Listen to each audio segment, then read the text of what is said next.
Hi there, Victor Pross speaking to you, anarchist artist. So good to speak to you today. Well, Justin Trudeau at the helm. The big news in Canada, but hold on, my American friends. Don't run away. This is relevant for you to listen in. Don't run away just because you see the title. Justin Trudeau takes the blood puppet seat. Canadians divided. No, this video includes you too. Well, there is much division within Canada, which is always the aim of any government. Have the taxed livestock fighting among themselves, so the attention will be off the government, the criminal in the picture. Since as long as I can remember, I have always heard people talking about how great Canada is because it's a democracy. It's the fuzzy word, and no definition, no actual grasp of the concept and what it means, just the emotional fuzzy reaction, just at the very pronunciation of it, democracy.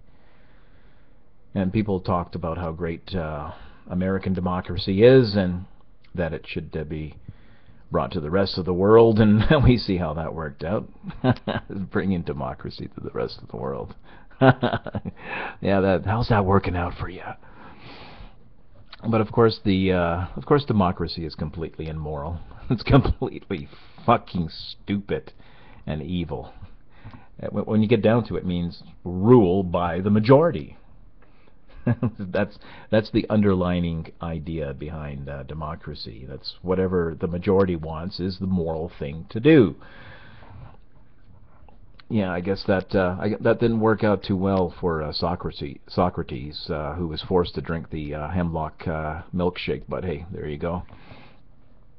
And the truth is, the United States is not a democracy; it's a republic. For Christ's sakes, a republic that's supposed to be based on the rule of the Constitution. But everybody talks about it's a democracy. We live in a democracy. Which is true here in Canada as well.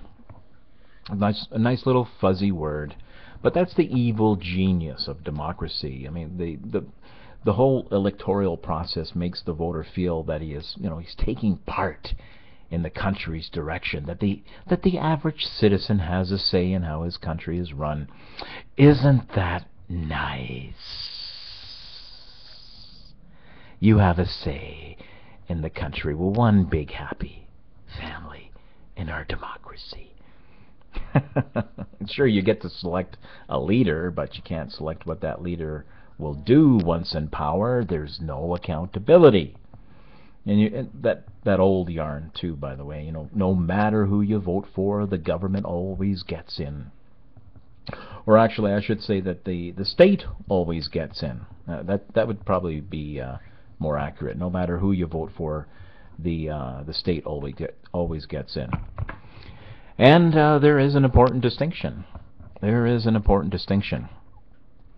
mean, there's various forms of government. They come and go, just as the Harper government has come and gone, and certainly the Conservative Party remains, of course. And now we have the Liberal government with Justin Trudeau at the helm of power and Prime Minister.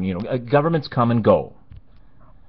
The faces, the names, they change, but the state, that agency of centralized force, remains at the very center of society.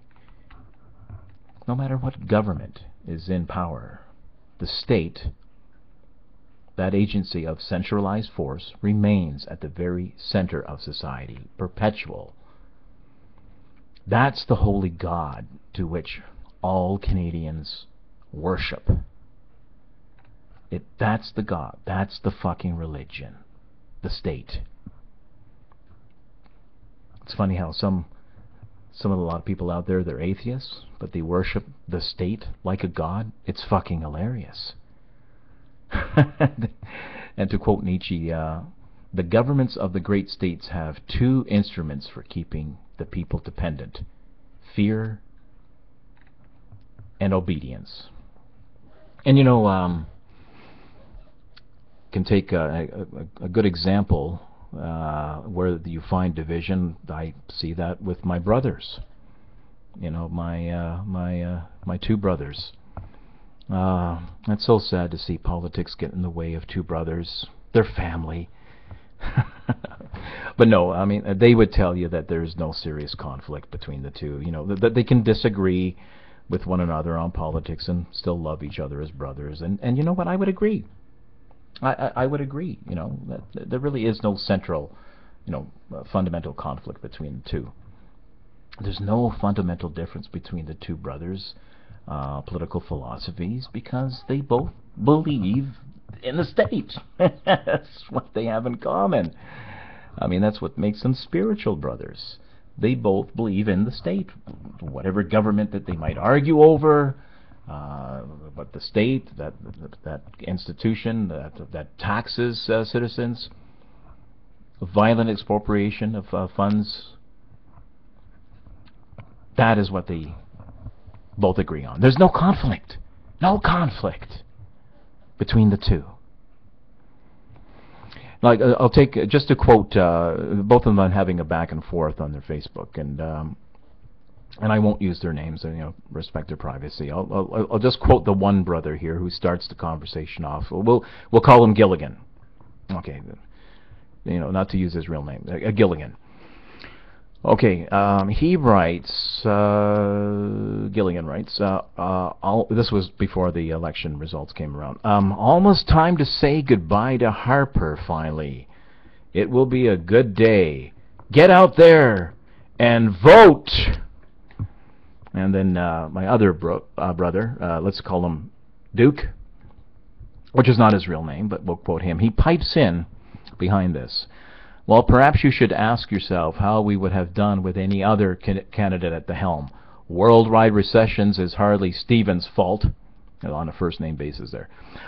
What is it with the left, anyway, that they can't resist comparing Harper to Hitler for the sake of a little alteration?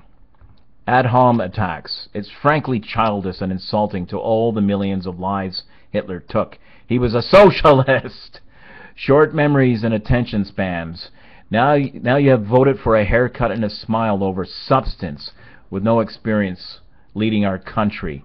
Thanks. And then my nephew jumps into the fray of this, and he says, I usually have a rule when it comes to speaking about politics, which is, in fact, don't speak about politics to anyone ever. But I feel inclined to ask, who did you support in this election?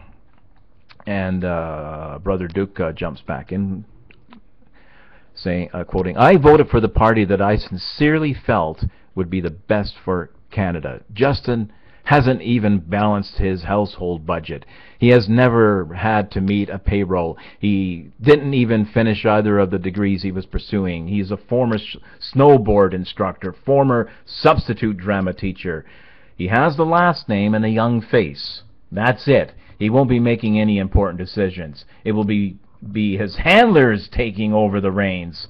Mulcair is a career politician who courted the cons, but was ultimately rejected over his wage demands. His policies would have been a disaster for Canada, just as any NDP government has been in any province they have been elected. You can't balance the budget without cuts, especially in a recession, yet the howls were loud when he announced cuts, and even louder that he ran deficits. You can't have both. His stance on pot was archaic, talking about Harper, of course, and I did not agree with him on that. I will be surprised if Justin manages to legalize it.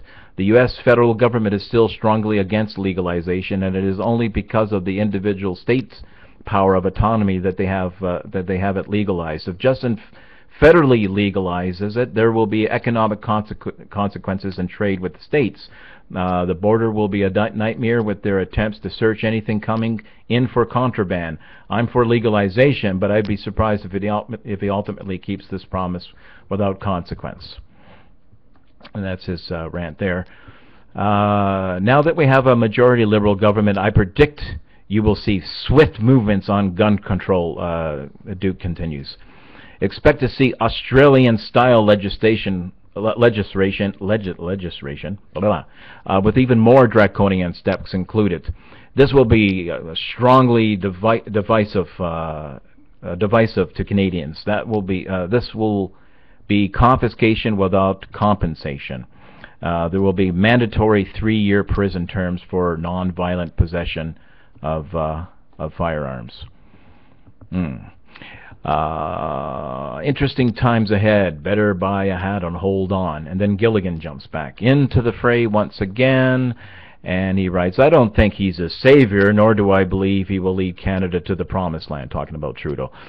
But what I think is he will give us a fresh new look, which is what Canada needs right now. A fresh new look, I tell you. The economy was struggling under Harper, and his policies, both foreign and domestic, were troubling.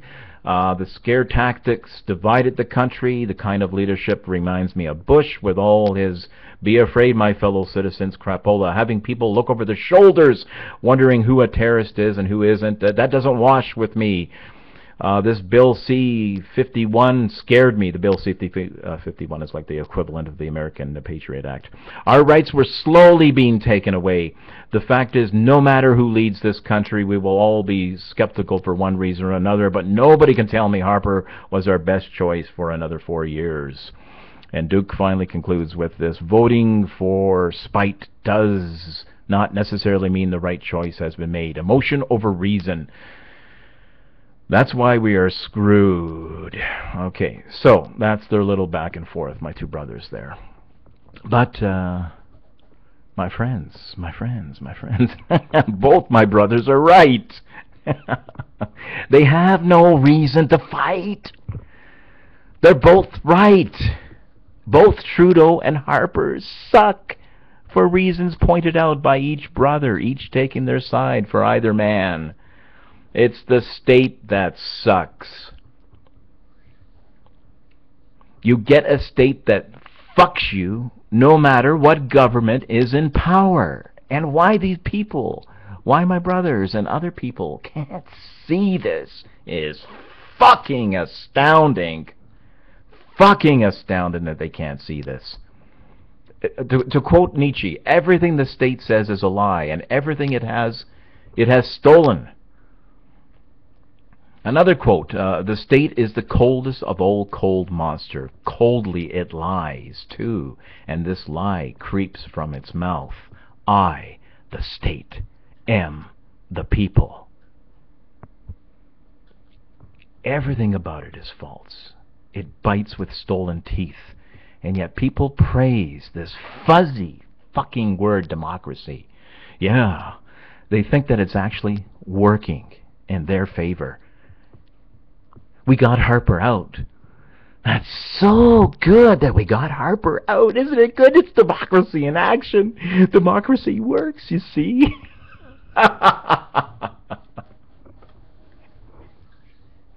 All the fucking glitz and glamour. It's the theater of politics and the people who rattle around this fucking hollow god. It just fucking amazes me. We have to understand that violence, coercion, is at the root of this fucking system, no matter who the fucking blood puppet is. Well, I've had my say on this. There's my Canadian politics report. Victor Pross signing out. Pop Goes the Culture.